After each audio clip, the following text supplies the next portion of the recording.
I think the why it's unusual, right? Frankly, is because the league underestimated seriously the resolve of the players and what they sought to achieve. Yeah.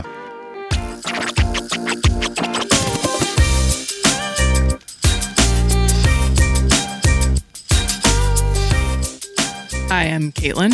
Hi, I'm Alex. And this is Raising the Game, a women's sports podcast covering primetime performers, the business behind the athletes in the leagues, and what the growth of women's sports means for the next generation of women's athletes. We're back again. Here we are. We have a lot to get to. So much. NWSL's back. It's back, baby. PWHL's heating up.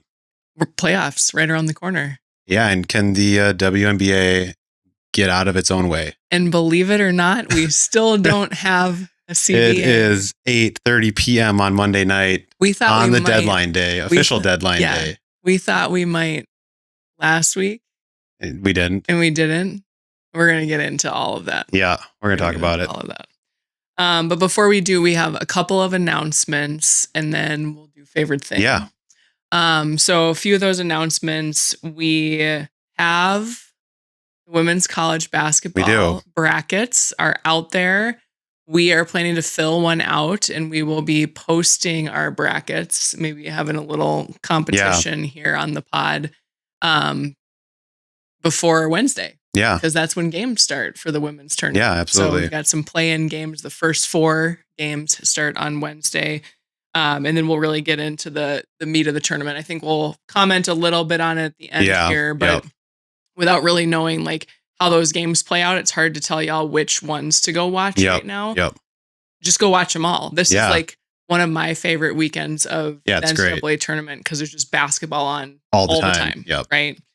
Another announcement, we launched last week our official website, which the URL is rtgpod.com. rtgpod.com. So right now, pretty simplistic. We've got some bios for both of us, as well as sort of summarized show notes. So if you wanted to go back and reference, or if you just prefer to read to digest some of your women's sports news, you can feel free to do that on our website. Hope to have more things there in the future. Yeah, hopefully.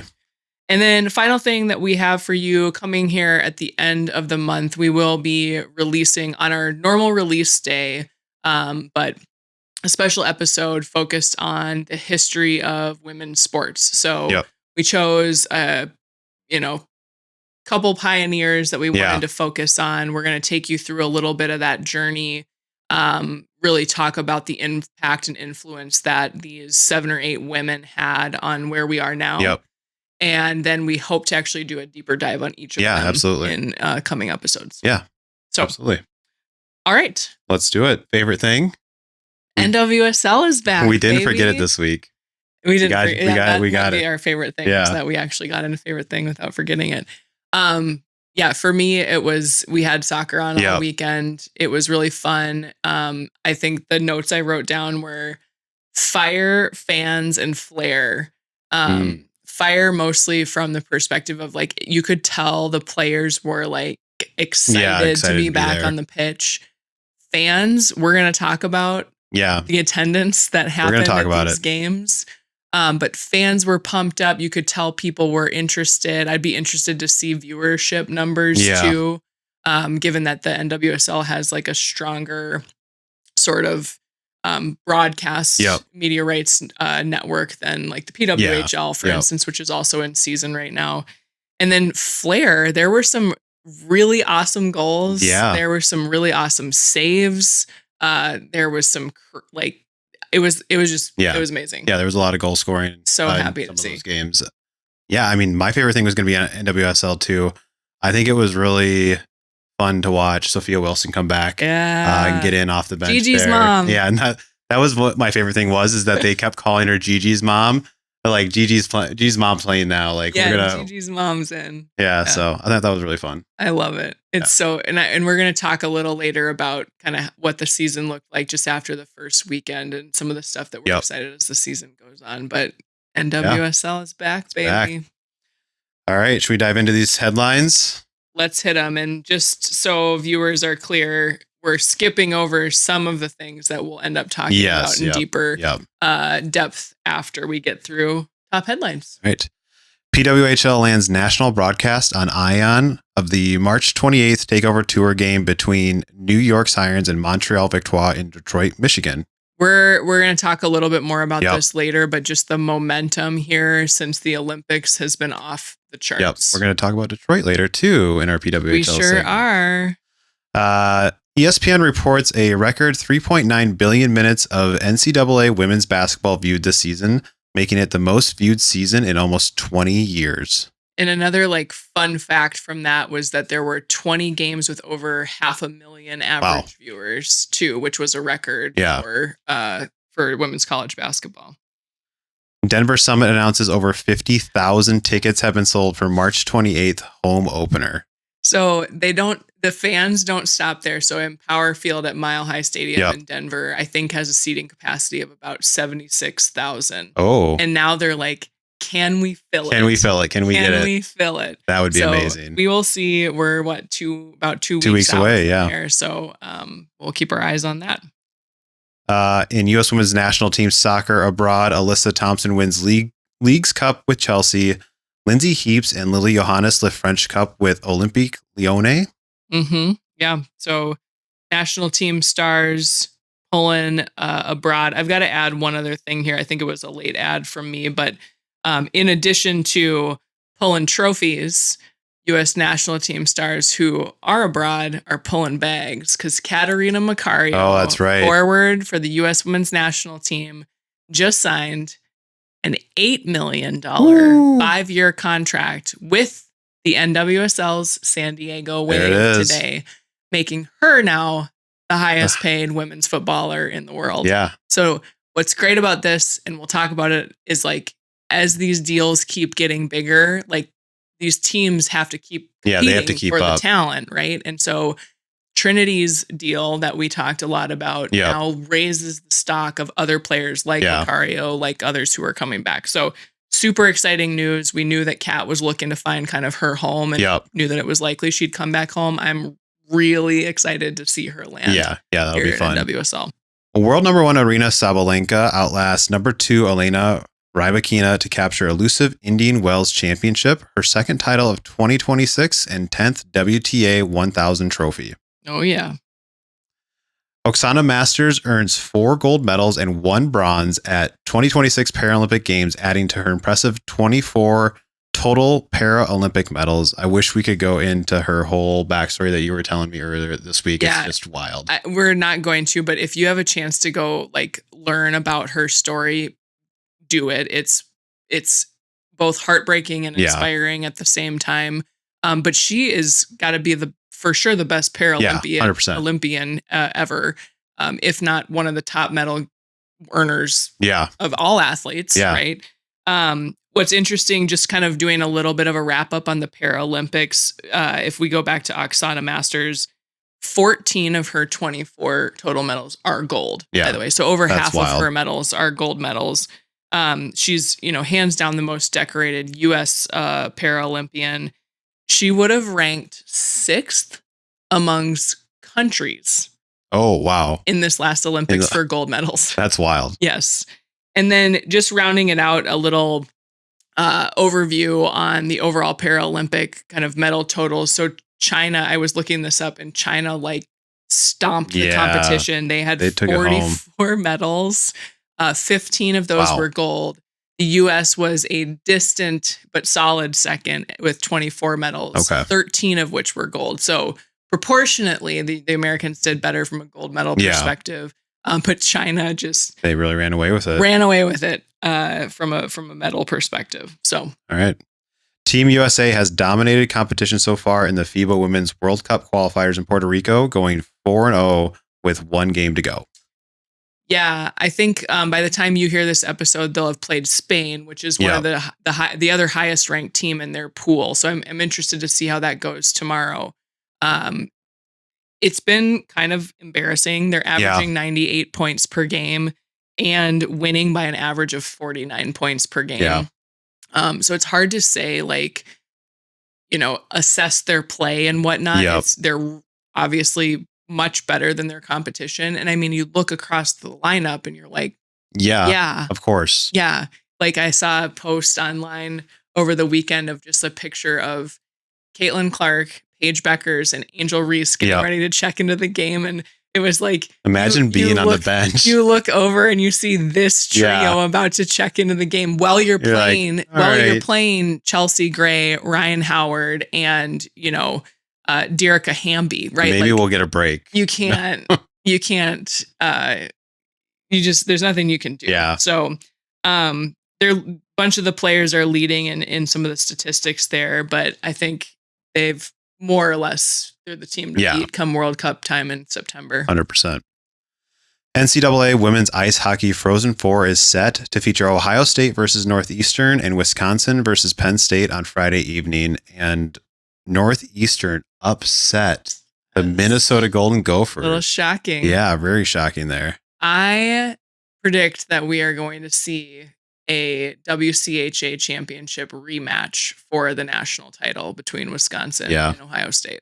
That's my prediction. I think Penn State's the dark horse. I do think Penn State's the dark horse because they are playing kind of a home. They're playing it's almost like a home series for them. And I also want to call out that Alex talked about them like 5 episodes ago and was like, they're sneaky in fourth place. Sneaky in fourth place because they're not in the Bain Conference with all the ranked teams, the WCHA. So I agree. Yeah. But I still think the Badgers are probably pissed that they lost to OSU. Yep.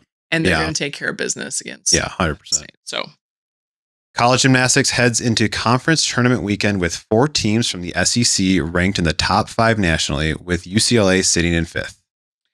Okay, so 2 incredible performances here. Like, if you have the means to go watch these meets, we'll talk about them and what to watch, but conference meets are this coming weekend. Do it. So first, we've talked about her on the pod many times, Jordan Childs, U.S. Olympian, right? She entered her final weekend. So this is before she posted any scores in her final meet, right? Averaging 9.92 across all disciplines. That's out of 10. That's out of 10. With 6 10s and 5 9.975s on the season. That's crazy. Is that a record? It's got to be close. But if that's it, so UCLA is in the Big Ten. The other top 4 teams in the top 5 ranked teams are in the SEC. Yep. So if you want to go watch one tournament, I would go watch the SEC tournament.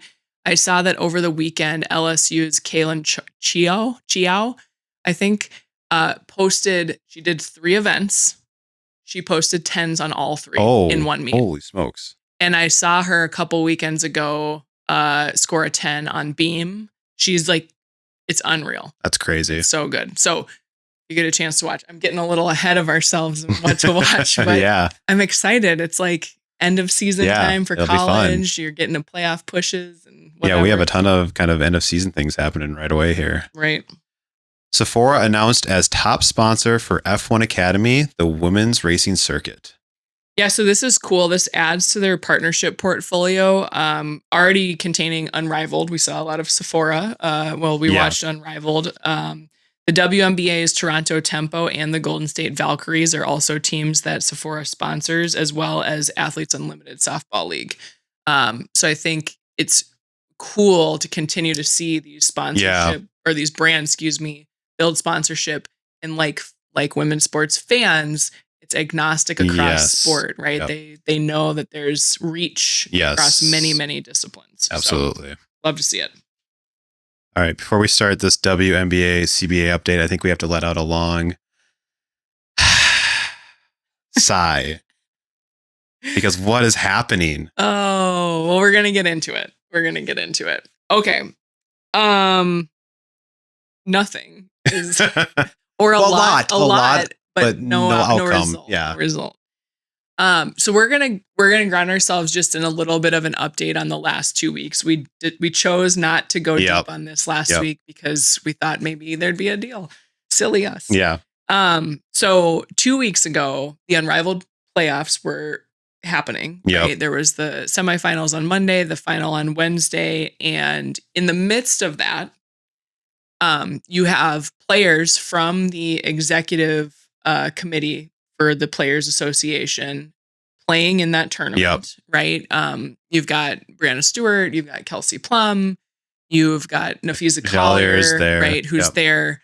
And we're in the middle of Unrivaled. It's super fun. It happens to be that Kelsey Plum and Brianna Stewart's team end up playing for the championship.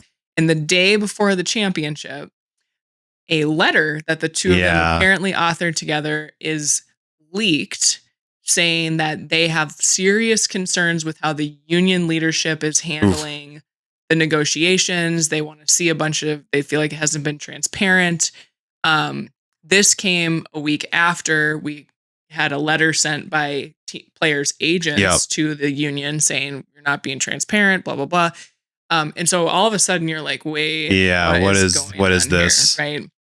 And then this followed on the heels of, what followed on the heels of that letter, first of all, which was leaked. So it was reported initially like this was like a public letter. And then all of a sudden it was like, no, it wasn't. No one was supposed to see that. Which then makes you also wonder, like, what was the point? And the other part of that that's really strange is Stewie and KP are on the executive committee. So I've read a quote from someone, I forget the attribution, I apologize, but there's somebody who was saying from kind of the union like leadership, not the players side, but like the union leadership saying this kind of feels a little bit like players who maybe haven't been super engaged. They've just kind of been like along for the ride. And now they're like trying to play catch up and they're panicking. And I was like, I could see that. They were playing in Unrivaled. For the most part, the rest of the executive committee from the player representation side are not playing in Unrivaled. Fee is obviously involved as an owner, but and player. So who knows? But then what was weird was the union then reissued a poll immediately after this letter asking if players were okay with what the league was proposing from a revenue share perspective. What was extra weird was that they phrased it as, are you okay with 50% of net revenues? The league has been offering 70%. So first of all, very strange. And then it was like a flow down, kind of like if you choose yes on that top question or no, you're going to get a different set of questions. And then it was kind of like, asking things like, okay, if you are okay with that, are there other things that you're concerned about? If you're not okay with that, what amount do you want? Like things like that. So like, and I read a couple quotes from players. They were like, it was fine. Like I get it. And I think what they were trying to get at was, is there concern and do we want to keep going? Right? Are we truly like, oh yeah, we're good. What do we quoted Kelsey Plum as being like, I'm about the gain, not the gap. Like, are we really there? Right? Turns out most of the players were like, no, keep going. Who voted? And you got to vote if you want to participate. So like, if you didn't vote, that's on you. So then we get to this arbitrary March 10th deadline last month. Sunday? Tuesday. Then begins the marathon negotiation sessions. And we're going to talk about this a little more in a second, but like, why are we only starting this now? Well, and when I was prepping for this, I was like, wasn't there like 6 weeks where the league was just like, yes, we're not going to propose anything because we're not taking you seriously. Yes. And now they're like, well, we have to get this done now. Yeah. I want to come back to that. I want to keep framing here a little bit. So primary hangups continue to be revenue sharing and housing. Those are the two main ones. They've worked out a couple other kinks in the agreements on some other details, but like those two. Consistently over the last week, you kind of heard both sides saying like, we're getting closer. It's feeling like it's getting close. But it has been over 72 hours of meetings. Many going into like early morning. 14, 15, 16 hour days. Over 16 offers have been passed back and forth in this time that I know of. Right? That's been reported last. So latest terms, and we're going to lay these out and then we're going to talk a little bit about this, right? The league is still offering 70% of net revenues from a revenue share perspective. They have not moved on that figure. And we're going to talk about that. I can't wait to talk about that. Salary cap for year one, $6.2 million. This will raise over the course of the agreement, which is estimated to be about an 8-year deal, which is also important. Average salary, $570K, rising to about $800K over the 8-year term. And the max salary of $1.3 million, rising to about $2 million over the 8-year term. Okay, so they put a lot of detail in there around the numbers. The union is asking for now roughly 26% of gross revenue. I actually think it's come down even more. I think it's 24 25 now. Around that. With a salary cap of $9.5 million, or maybe a little bit less than that. So you've got, $3 million delta between the two salary caps. And then housing is really big for the union. Yeah. You'll notice that the union actually does not stipulate and has not stipulated this entire time max salaries or average salaries. Yeah. Because what they want is they want the salary cap to be high enough to make it so that you can then work those details in. Right? And it would be appropriate. Yeah. So the two questions we have that we're going to discuss.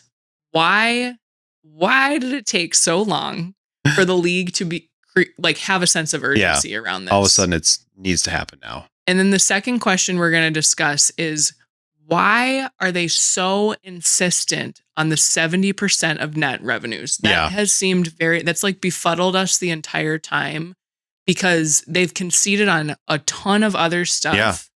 And the union has conceded on every single one of their things. Yep, absolutely.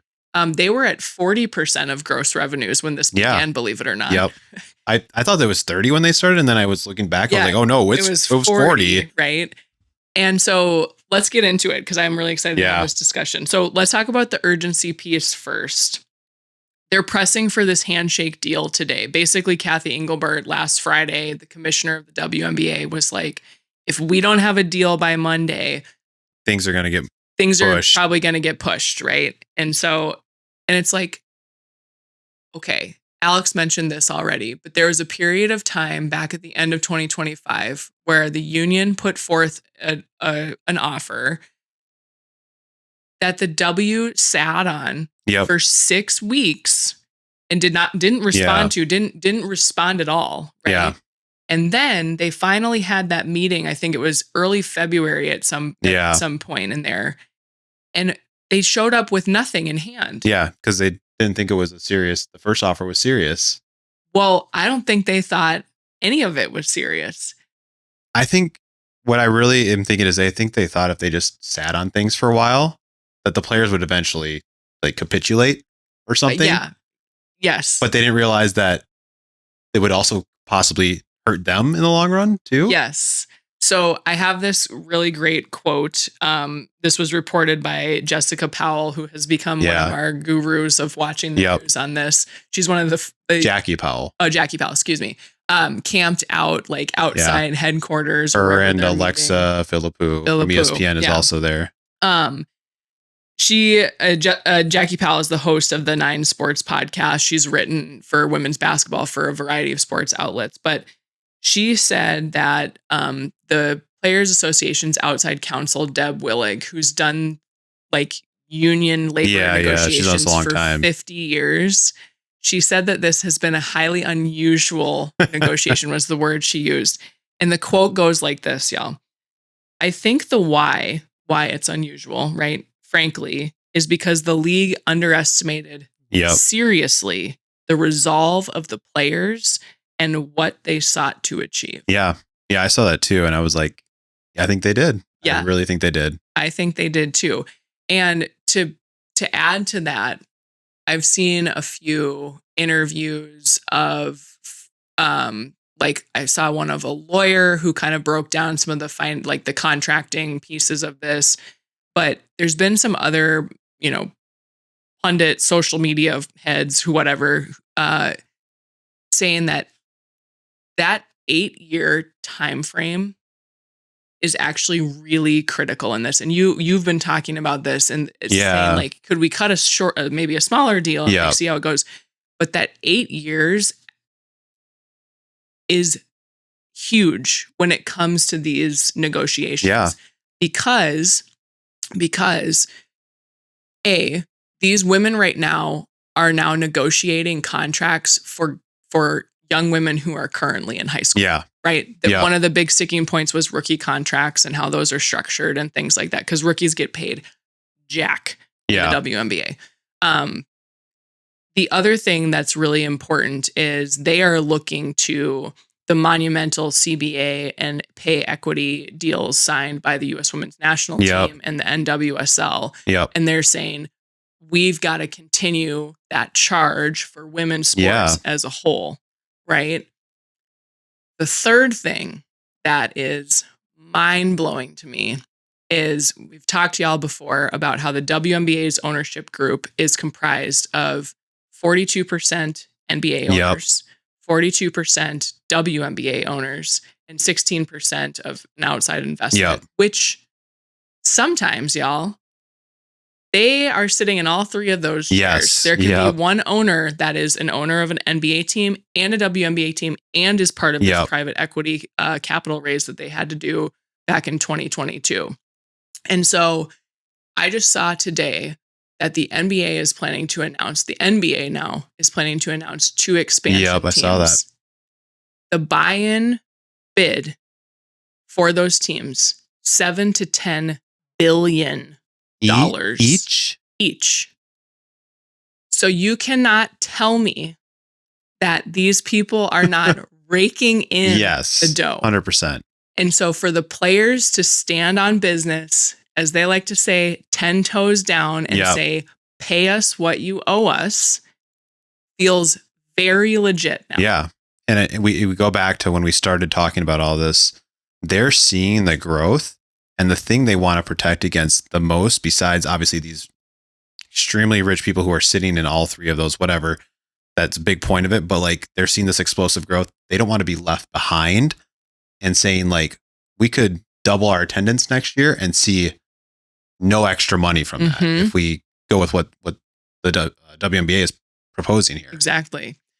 One other thing that I learned that was really interesting is we talked last week or 2 weeks ago, I think, about how revenue share was finally unlocked under the old CBA rules. And if you remember, maybe you don't, but it was very complicated to unlock revenue sharing. But a big part of unlocking that revenue share was the fact that you had this like compounding revenue amount that you had like a to requirement achieve. Every year. But it had to be a multiplier basically on top, not a multiplier, but like you had to show this growth over like multiple years to unlock it. Okay.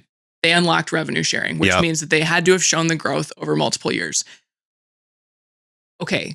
The curveball that I learned about, or that I realized to put together, is that COVID crushed the growth trajectory that the league was on. But so they went way negative.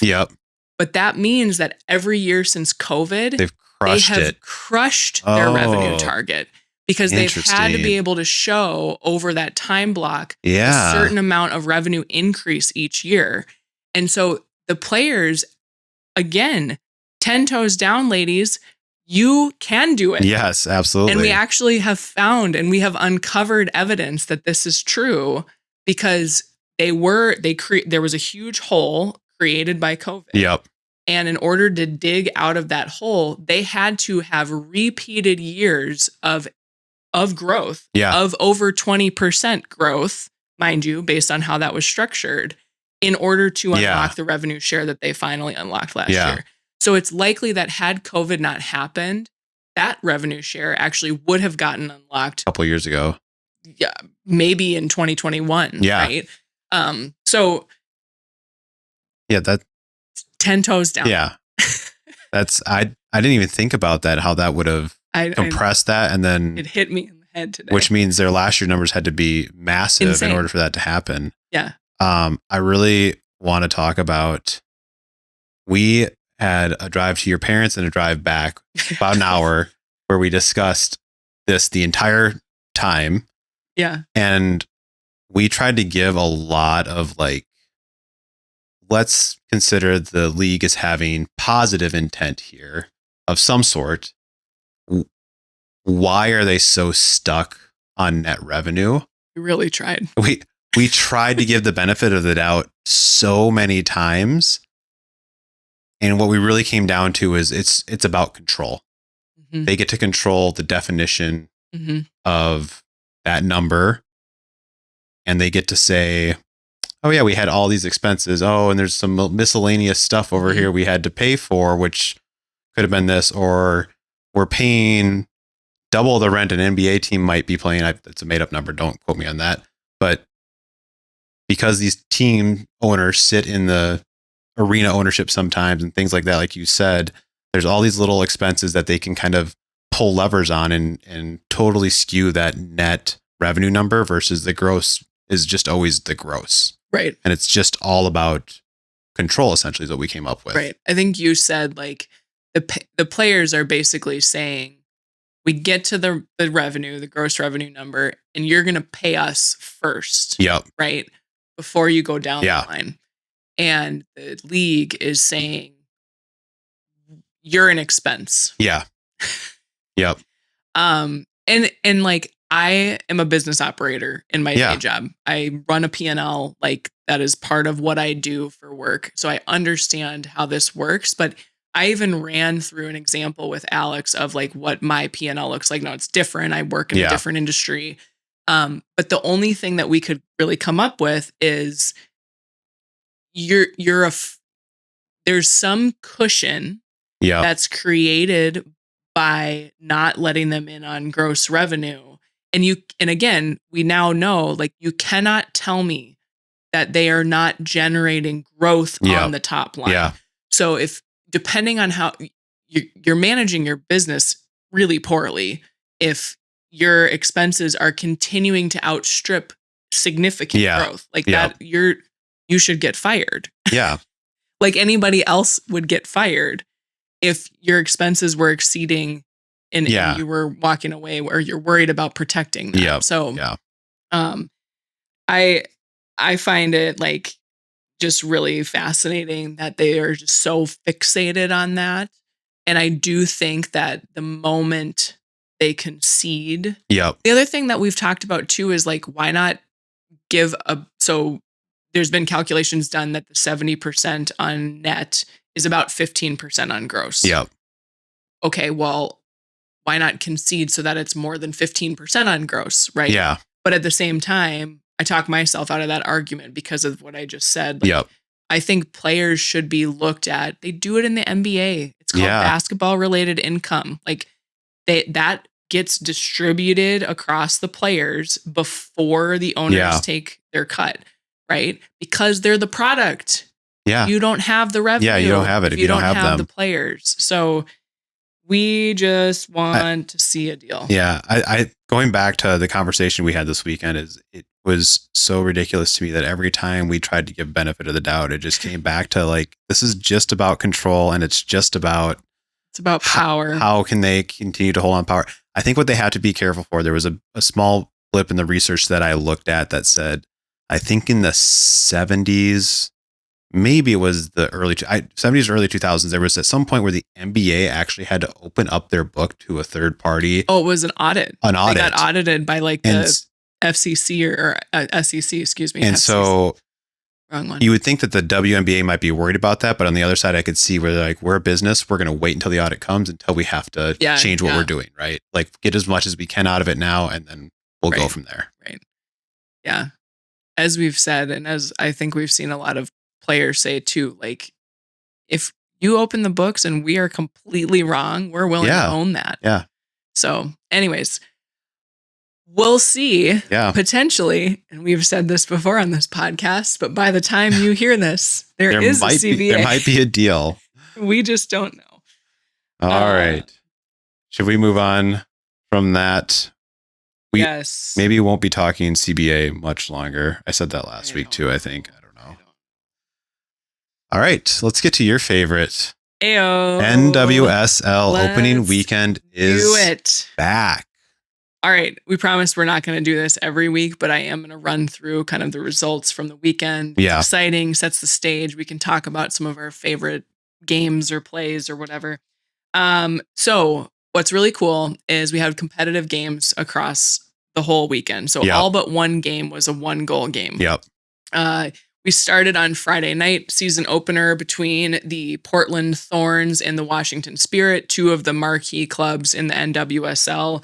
The Thorns upset the Spirit at home, 1-0 behind Olivia Moultrie's goal, which was beautiful. I saw a video of Abby Wambach, former U.S. Women's National Team legend, and she was like, that touch. That first touch that Moultrie had before she scored. And these are the things that I love to nerd out about. So thank you, Abby, for pointing out the touch because it was incredible. Boston Legacy, one of our new expansion teams, lost in their home opener to defending champs Gotham FC. Goal scored by Esther Gonzalez of the Spanish national team. She is also coming off of parental leave. Oh, amazing. And actually, I'm going to talk about that in a little bit.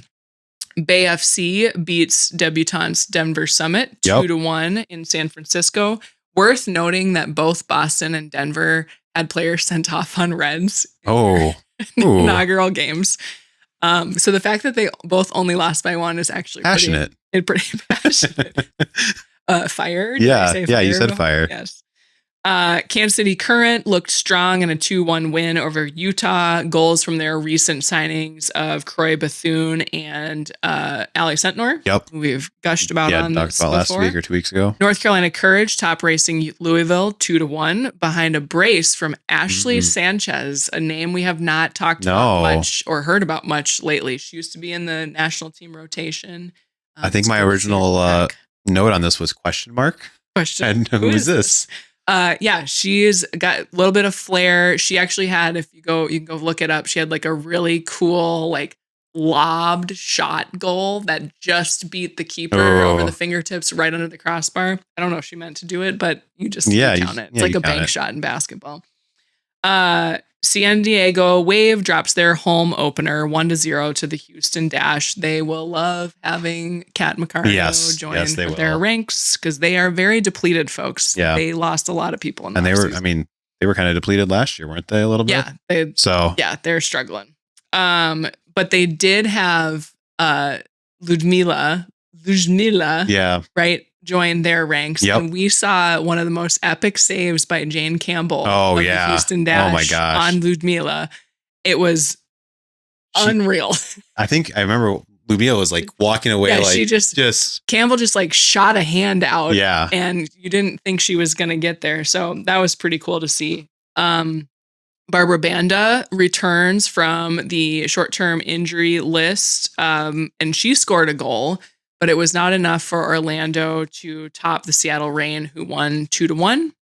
And then wrapping out the weekend, Angel City FC nets goals from 4 different players in a 4-0 shutout victory over the Chicago Red Stars. And so one of my favorite players, y'all, is Alyssa Nair. She's the goalkeeper. She was not happy. She was. I saw this video. Did you see the video where she just got hands on hips? I think it's only 2-0 at this point, but we watched the beginning of that. And she had faced so many shots already. And the caption was like, so her nickname is Uncle. And so the caption was like, Uncle about to go hang up the boots. Unc's not happy about this one. Ready to go. So as you can tell, really fun. We watched a lot of soccer over the weekend. It was good to have it back. But we've got some highlights, I think, we got to talk about as far as attendance goes. Summing it up at the top, they just released the overall attendance numbers of what was reported. 129,000 people went to across these opening matches, which is about an average of 16,000 fans per game. It's pretty good. Over the last 3 seasons, we'll remind you, they've averaged about 10,000 fans per game. So a little over their average as of right now. Some of these just notable ones, 19,000 at the Spirit home opener on Friday.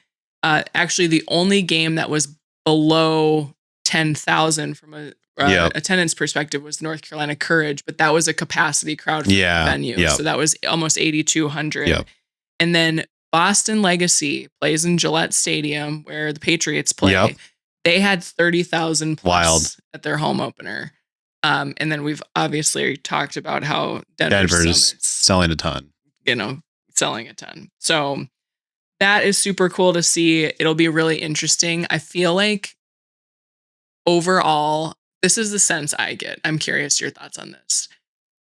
Women's sports writ large, I feel like right now is just like having a moment. Yeah. And maybe it's just because we pay a lot of attention to it because of this podcast. We are, women's sports podcast. But I also find that fans of women's things often are like competitive about these kind of things. Oh, like totally. The fans like will want to keep this like, we're setting records, we're breaking records going. I think people are flying into Denver to be a part of the record-setting crowd. Like I read an article that they traveled. There were like more Denver fans in San Francisco for this amazing the season opener for them. Than Bay FC fans. Yeah, that's wild. So, yes, super exciting. So also interesting, ahead of opening weekend, NWSL unveiled brand new headquarters in New York City. And then I mentioned this before, but I have to point it out. 26 new moms are returning to play in the league this season. So these are either, birthing partners or partners who were on parental leave or their partners having kids. What's really cool about this, I was reading some of the updates and we're going to talk about some of the rule changes soon, but in 2025, the NWSL had written into their players' rules, they would either get a childcare stipend or they could have expenses covered for a caretaker to come and their kids to travel with them. Let me be clear. It was one kid. You could have one of your children come with. Who's your favorite? 5 and under. Now, this has expanded. So in 2026, players can now access both benefits. So they get a stipend for childcare and they can also have a caretaker come with their children, all, if they want, up to 14. Yeah, wow. And I think that is such an awesome thing to see, especially as you see all of these new moms coming back to play. I mean, this was like unfathomable as an option. When I was growing up or what have you, right? Like it's insane, that these women are so incredible that they are even coming back. Seeing Soph on the field, Gigi's mom, on the field. How many months after? Like not even that many, right? She had Gigi in 6 months. Yeah. 6 months postpartum.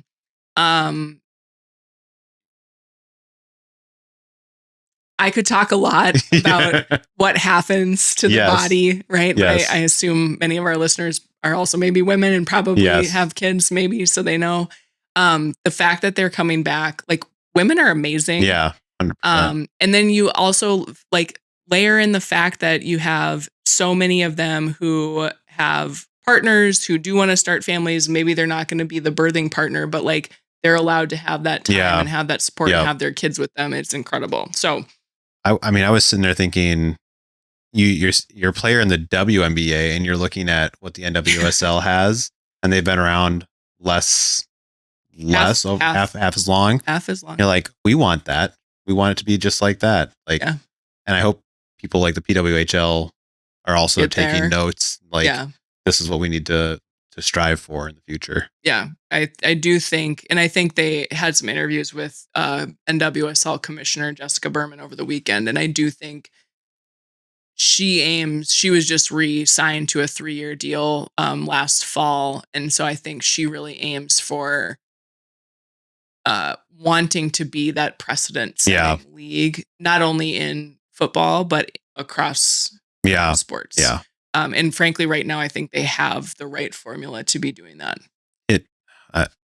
This is maybe a hot take. It feels like she is someone who wants to see soccer grow, whereas Kathy Engelbert is potentially in it for the money.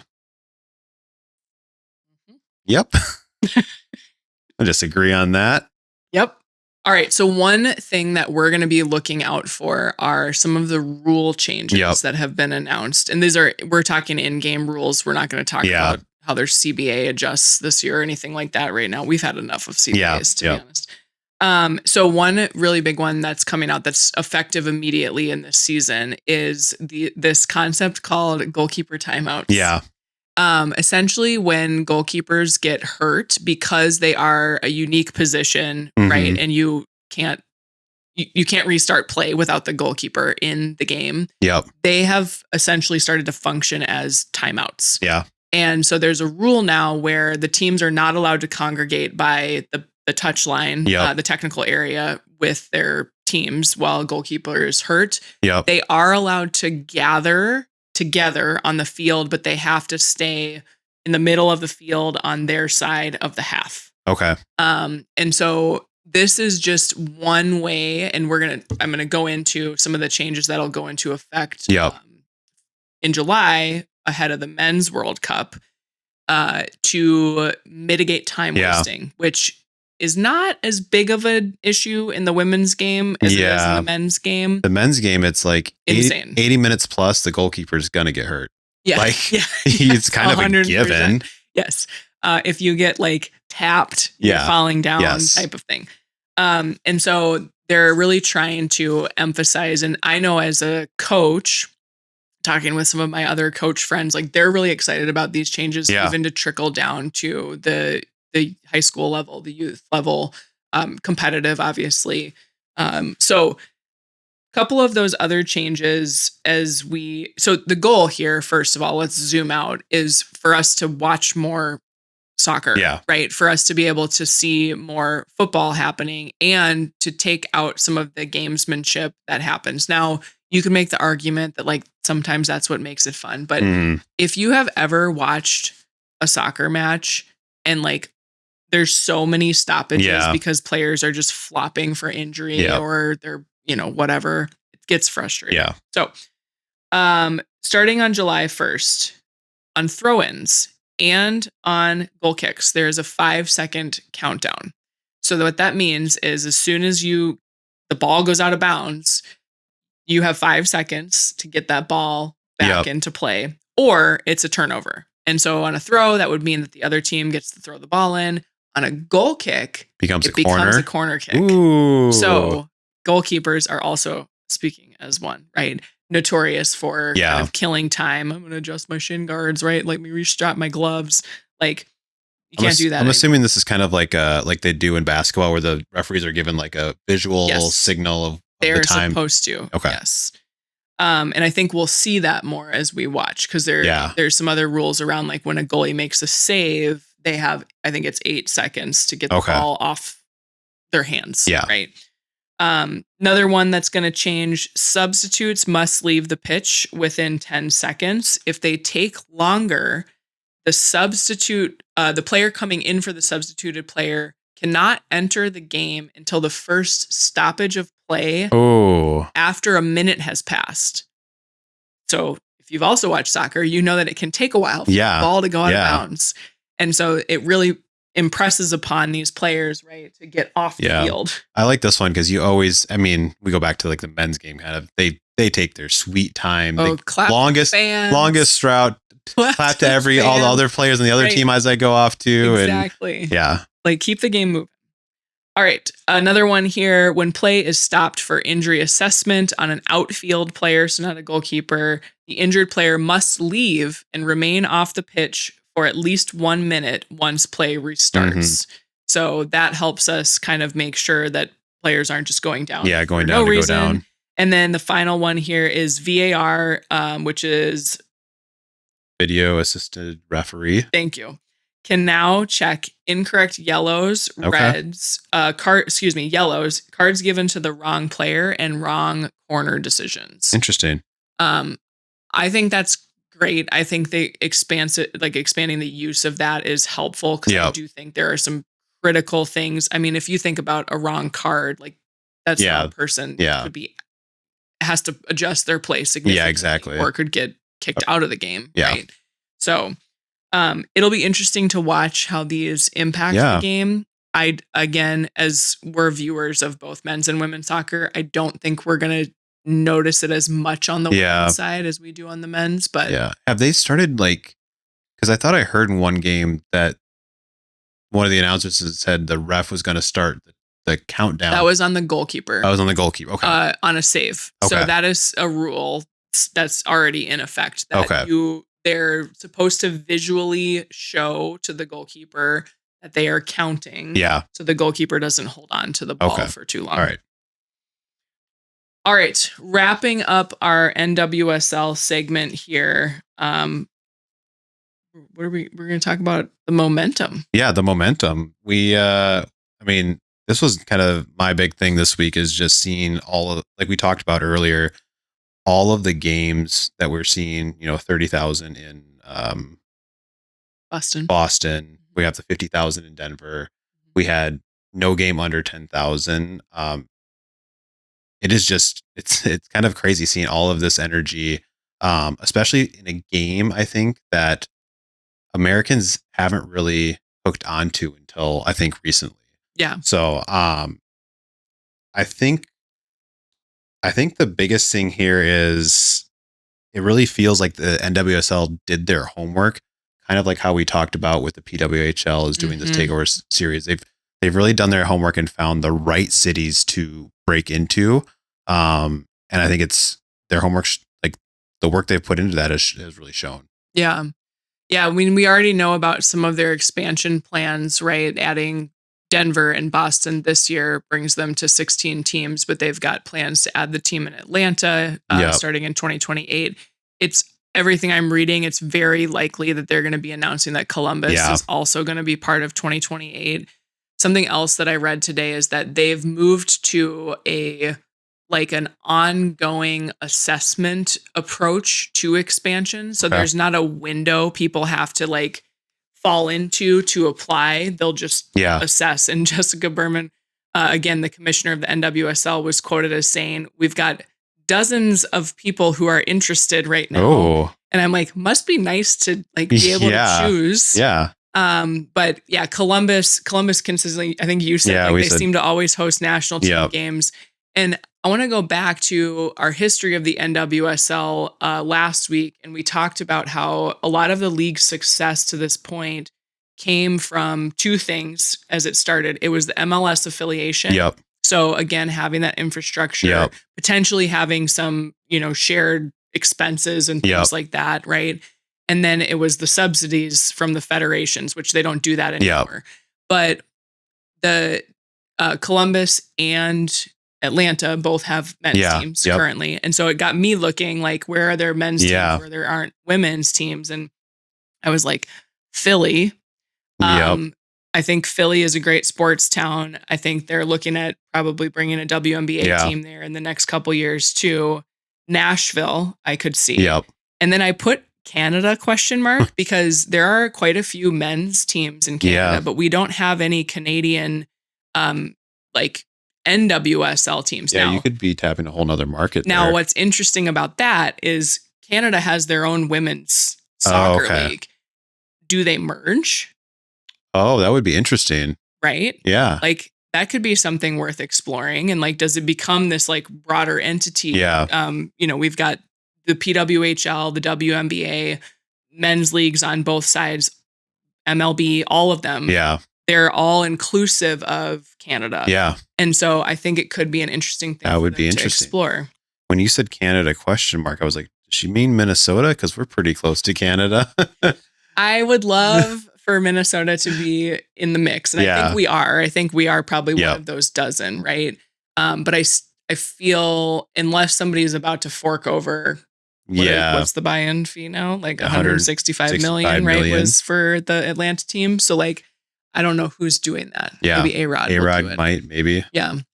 One other thing I want to point out is I was reading about the momentum here and sort of the timing of all of this. And Jessica Berman, again, re-signed to her contract. She really sees 2026 as a really pivotal moment for the NWSL.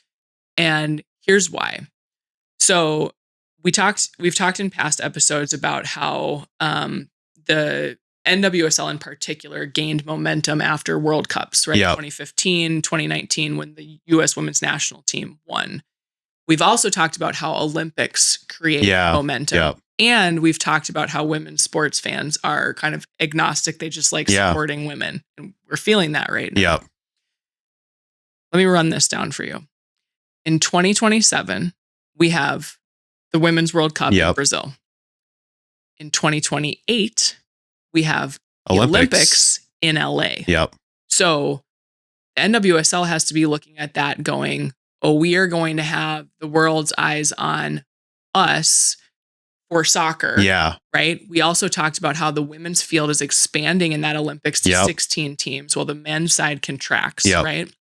Then you look way out ahead. Still in 2028, they will renegotiate their media rights broadcast deal. So that the one that they're under right now will expire, $240 million for 6 years or whatever it was. And then in 2031, do you know who's hosting the FIFA Women's World Cup? Are we? The United States. Hey. With Mexico. And so I think she's looking at that time horizon and saying, what a time to be alive.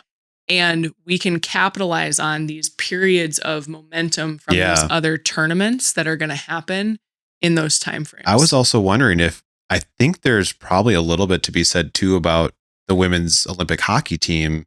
100%. And that momentum 100% coming straight out of the Olympics right into the NWSL season. Like, well, hockey's half over.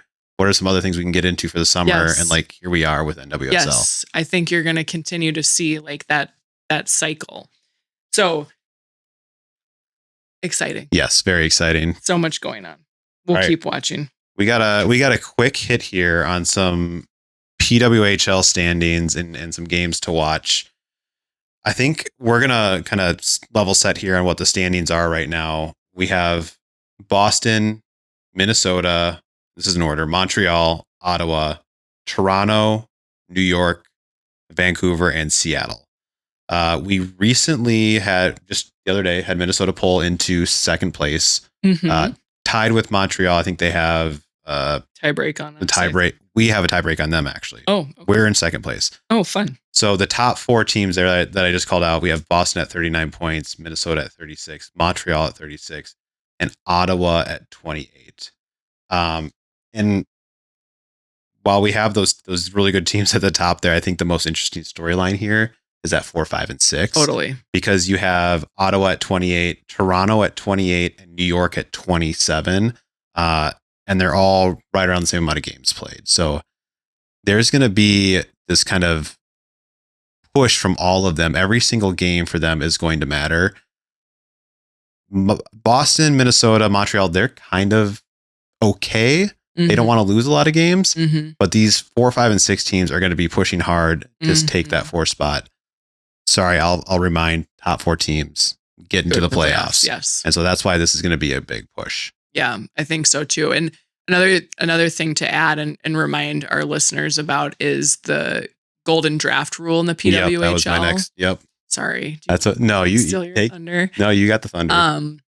And so that makes everyone competitive. Yeah. And if we know a little bit about who's coming out in this next draft, you're talking Caroline Harvey from Wisconsin, Olympics MVP, right? Yep. You're talking Abby Murphy from Minnesota. And so you've got a slew of teams at the bottom there that are wanting to compete because the golden draft rule requires that you continue to win games in order to increase your positioning in the draft, which is a really cool mechanism and keeps teams from tanking. Basically, as soon as you are mathematically eliminated, you start gaining points for wins. Right. And the more you get, the higher your draft order is, or you can actually outright win the first draft spot. Yeah. So that is going to make that end of season push really intense. Every game matters, it feels like. If you're in Ottawa playing Seattle, who's eliminated, that game's not in hand anymore. You have to play all the way on that. Plus, there's just pride. Yeah. Right. Yeah. like Seattle's had some of the best. Like if we look at them, they've struggled mightily, I would say. But like they've had some of the best fans, the best showings for their team. Hillary Knight is part of that team. She's been injured since the Olympics. Alex Carpenter's on that team. Like, they have a whole host of players who like are now really well known because of the Olympics. And frankly, their roster names don't like translate into the results they've had, but they're going to be looking to like increase that stock. Yes, right? Absolutely. So, yeah. All right. I mean, so moving on out of the standings here, hey, let's talk expansion again, because why not? I think the biggest thing here is that we've talked in the past that the PWHL likely wants to add 2 teams, if not 4, all in one go. I think I saw a quote or a story that by 2030, 2031, they want to have 12 teams. 2 would put them at 10, 4 would put them at 12. And so I think what's really interesting is kind of that homework we talk about, the takeover tour that they are kind of using as market research. So we have 5 cities getting 2 stops this year. That's going to be Detroit, Denver, Chicago, Edmonton, and Halifax. And I want to talk about a couple of the teams or cities that I think are probably the top contenders for getting a team. So Detroit, which we talked about earlier, they had 14,000 fans last year, only 9K this year, but the infrastructure is there. Detroit is one of the most hockey towns. So you'll ever know. I think Regional 6 potentially in the NHL, like the Red Wings. I'll point out though too, like they had lower attendance at their first takeover tour game. Their second one is coming up, and we've already talked about it. It is the nationally televised game that's coming up on the 28th. And again, I think fans are fans are going to try to. They want that to be full. They want it to show well. So like, I expect that to, if they hit 14,000 last year when they played there, I expect it to exceed that as long as capacity is there. Absolutely. The other city from the U.S. at least is Denver. Denver had 14,000 in attendance last year, 11,500 earlier this season, and just yesterday they had 15,500.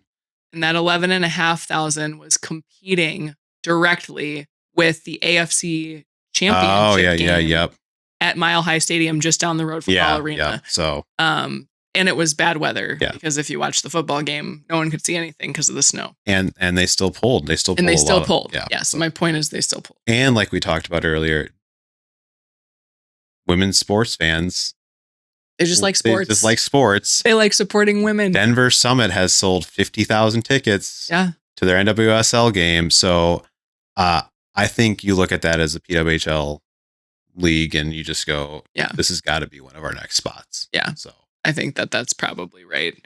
The other thing that it has there is it's a nice solve for the mountain time zone. You have a gap between Vancouver and Minnesota for your central and west coast. You can kind of slot someone in right there and have another time zone in the evenings. Yeah, that's really nice. Quickly, Canadian teams, if you're trying to add 4, you probably want to add a couple of Canadian teams just for that balance. The ones that are likely, Edmonton, Halifax, Quebec City, and Hamilton. Edmonton would also solve for that time slot, kind of that mountain time zone. But you have places like Halifax who have sold out games already. Quebec City who has sold out games already. And then Hamilton that has a new arena with no tenant. So they're wide open. They're looking for something. Interesting. And I also just saw today, not related to a new city, but there's some shuffling going on with the Ottawa Charge and the Sens. And they might actually go into kind of a building partnership because where the Charge play right now, there's going to be some renovations that are going to remove 2,000 seats. We don't want to do that. And so the Charge are like, hey, we regularly sell this place out. Like, we need to go somewhere with more. And I think the point is that Canadians are feral for hockey. I don't think that's a surprise. And so it would make sense that if they were going to expand and they were going to kind of make this pull for 4, right, that they're going to balance it with at least one Canadian team, if not 2. And then the other thing that I'll point out before we move on to our last point on PWHL is the timing of all of this, and actually segue into my point around broadcast deals. The 2034 Winter Olympics are in Salt Lake City, Utah. And so again, you have to imagine that these executives who are making these expansion decisions, making these media rights deal decisions, are looking at this going, how do we continue to build the momentum in the pipeline to like mutually benefit off of one another, right? And so I was really intrigued by the fact that we're getting our first national broadcast. I think it was because we lamented on this podcast. Yeah, they heard us. They heard us about how there's no nationally televised PWHL. It's all local networks. YouTube. You can view it all for free on YouTube. But Canada has their shit together, and they because they're feral for hockey. Yes, and they nationally televise all of their PWHL games, right? And so I think it's an interesting move. And I was reading an interview with the guy from Script Sports, who's, that game is going to be on Ion. And he was kind of like, he was holding cards close to the vest, but he's kind of like, it's intriguing. And where the decision to do this national broadcast was made? Milan. In Milan. So they were looking at what was going on with the Olympics, and they said, sounds like a good idea. People want to watch this because everyone watches women's sports, right? So we're looking forward to that playoff push. We'll definitely keep our ear to the ground. I think it's around these next couple weeks where they typically announce those expansion teams. I was teams. actually wondering. I didn't get that in my notes here. So there could be some crazy news coming out of the PWHL here in the next few weeks. That would be awesome. All right. Moving on to what to watch. What's that? There's just so much. Yeah. There's just so much. I was laughing. I thought I messed up. I was like, what did I do wrong? There's just so many things. All right. NCAA women's basketball tournament. March Madness. Oh, man. We are, like we said, we're going to do some brackets. Yep. We'll put those up probably tomorrow. I listed out like some potential trap games. Honestly, as I was looking through the bracket, my thoughts are this. If you're in the pocket with the 4 and the 5 seed, so like I think 4 plays like 11 and 5 plays 12 or something like that, so maybe vice versa. I don't want to be in any of those pockets. Yeah. They all looked horribly competitive. Like any two teams could come out of those two kind of branches of the bracket.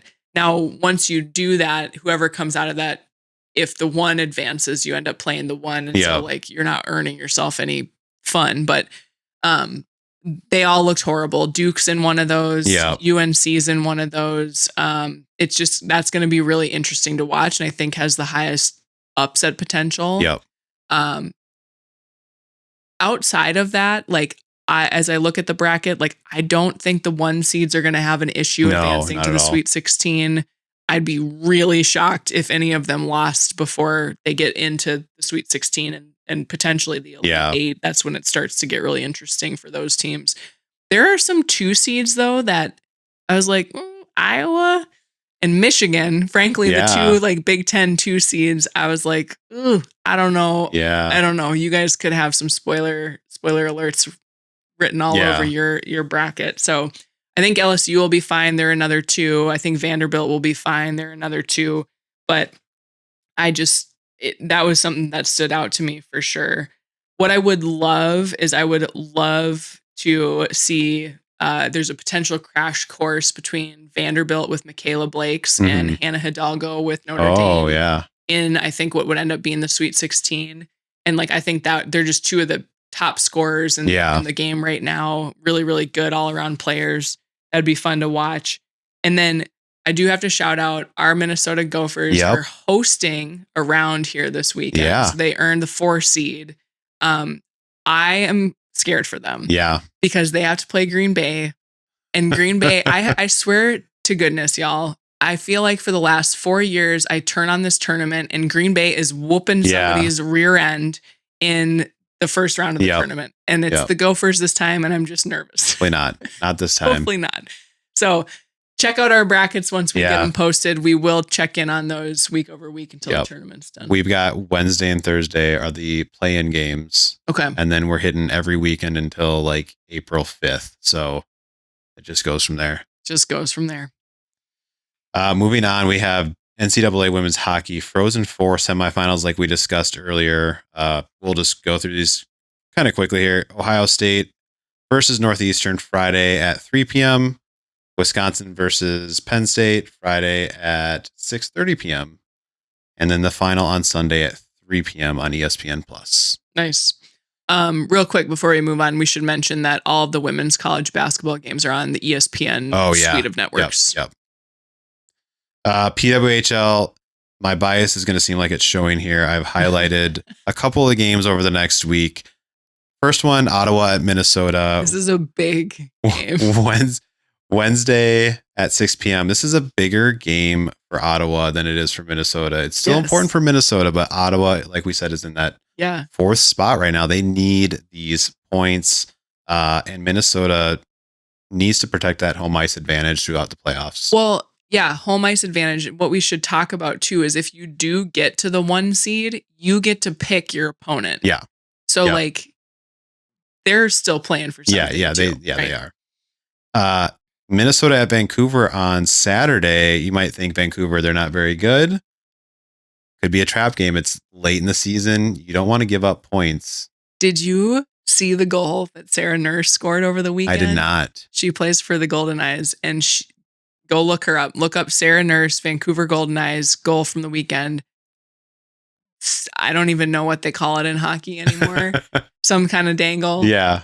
It's sick. Okay. Like, we'll check it unreal. out. And then one more on Saturday at 3 p.m. Seattle at Boston. Another trap game potential, best versus the worst, but don't want to leave those points out there. Love it. All right, NWSL. Again, this is an all weekend affair. So Friday, Saturday, Sunday. Turn it on TV and they're going to be on. Mm-hmm. Friday night we have Portland Thorns versus the Seattle Reign. The Cascadia battle. Yeah, this is a Pacific Northwest rivalry. Both won their opening weekend games, and another chance to see Sophia Wilson, Gigi's mom, come in maybe a little bit earlier, play a few more minutes. That would be great. Saturday we have Bay City versus Angel City, another in-state kind of rivalry action going on here. So Angel City, like we said, scored 4 last week. Bay City also scored 2. So this is on national TV on ION. Ayo.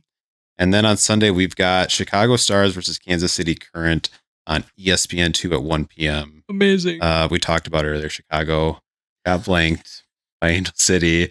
They're going to be looking to recoup that. Although they're not facing an easier test in Kansas City. Kansas City looked pretty sharp. So you've got, Temwa Schwinga, you've got Ali Santnor, you've got Croy Bethune, Michelle Cooper.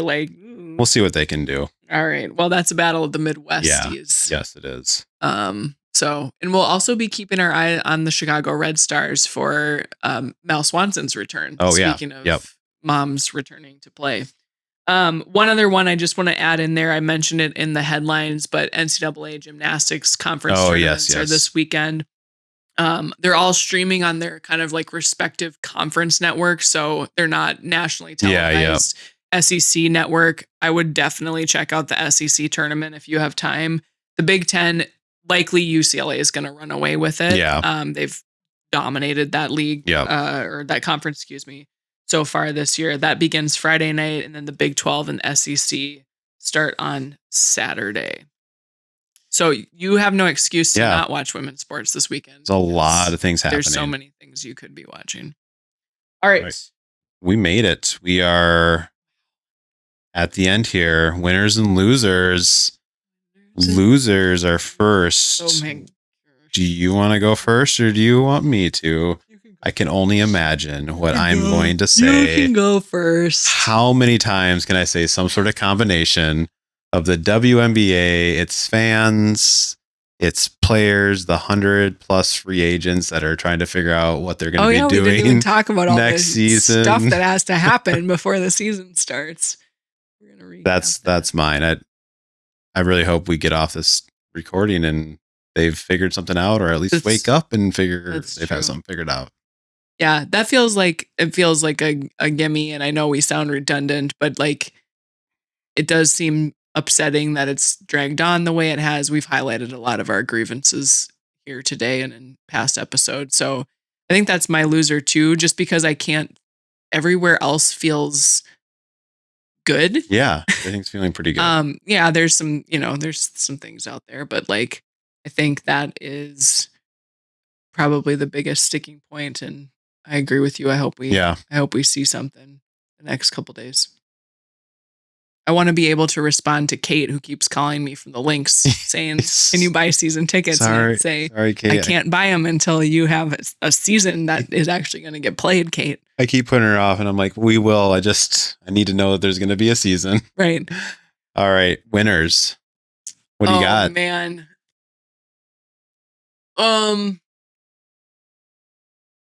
I think my winner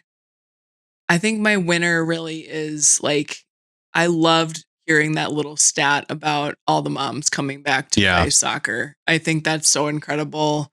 I think it's so inspiring. That they have the support to make that choice. They are doing it the right way.